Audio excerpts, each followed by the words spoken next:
what are the things in your hiring playbook over the years now that you kind of look for, both from a behavioural perspective as well as sort of functional or technical experience? You need people who can work with a degree of autonomy. It's kind of a strange thing for me to say, given I'm a little bit of a control freak.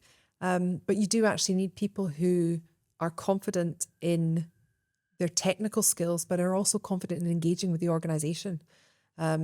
So, you know, one of the best hires I think I ever made was a head of tax. And this person was just very engaging.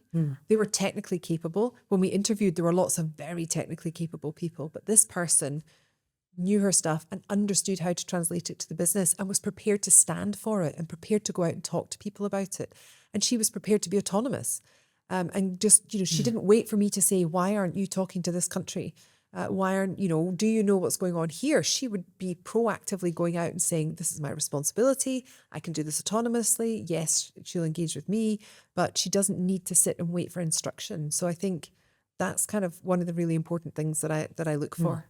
It's easier in certain functions than others. I mean, the FP&A and controlling function, you're probably going to be much more engaged.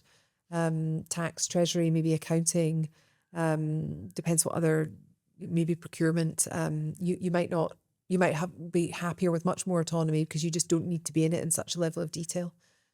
But yeah, I mean, I've had a legal function and I've, you know, I'm no lawyer. I mean, studied law and then decided I really didn't like it and ran away from it. So, you know, you need someone who can be very autonomous in that kind of function if it's not in your core skill set.